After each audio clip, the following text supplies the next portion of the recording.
सार्थक जीवनर अन्य एक नाम अंगदान। कथारे अछि अंगदान महतदान।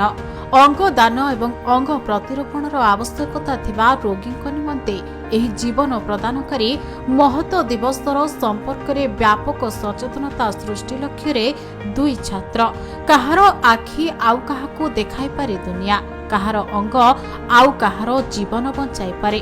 अंगदान दिवस अवसर में निमापड़ार भुवनेश्वर 45 ରୁ 50 किलोमीटर साइकल रे आसी लोकों को सचेतन करुछंती दुई छात्र। बाटरे आसिबा बेले 200 ରୁ ऊर्ध्व लोकों को अंगदान पाई वार्ता दैछंती। सेमाने हेउछंती सौम्य रंजन और शिव प्रसाद। शिव प्रसाद पात्र घर हूँ कोणार्क।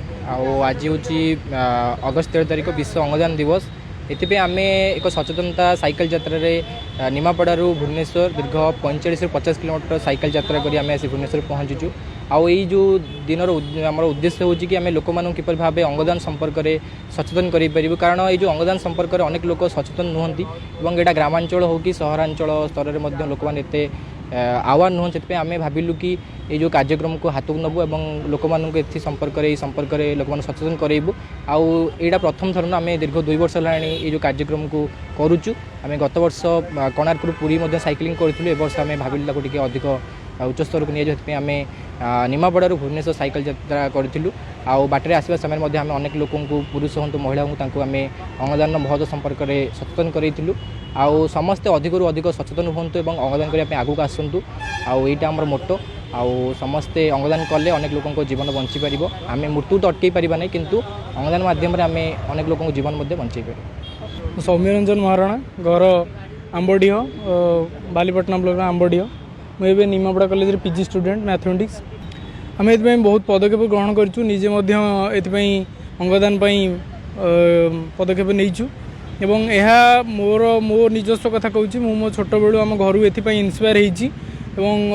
आम घरे मो माँ विशेषकर मो माँ मत ये छोट बेलू इन्स्पायर कर अंगदान एवं सी निज अंगदान मत सब कही कि मोर जो वार्धक्य आसो से मोर अंगदान निहाती भाव में मृत्यु पर मोर अंगदान निहाती भाव में करने एवं तांकर मु बहुत भाव में इन्स्पायर। एवं आम एपाई केवल आम निजक निजे इन्स्पायर कले हेनी, आम आम चतुर्पार्श्व थिबा आमर सांगसाथी हूँ कि आम कम्युनिटी हूँ, आम गाँ हो, आम परिवार हो, से सचेतन करने आवश्यक। कारण यह एक गुरुत्वपूर्ण विषय वर्तमान पलटि। कारण एबे विभिन्न प्रकार एक्सीडेंट हो कि विभिन्न प्रकार रोग हो, या द्वारा कौन हो अंग हानि घटुची और यह द्वारा मृत्यु घटुची। विभिन्न परिवार छारखार हो, पिला मानकर भविष्य नष्ट हो।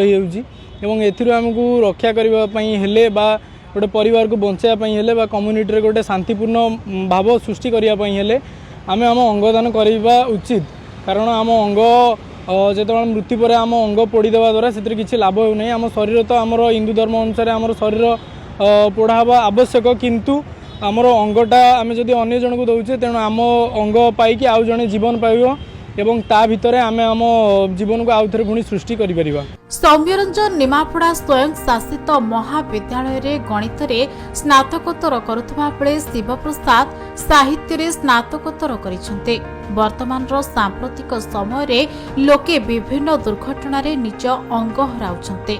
एपर्यंत मनीष अंगर कौनसी विकल्प मिली नथिबा बेले अंगदान ही केवल लोकों को जीवन बचाउछि।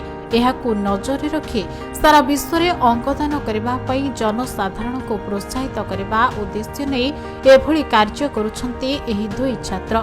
साधारण रे मृतकों परिवार निज धर्म और विश्वास अनुसार शव को पोड़ी किंबा कबर दियंती।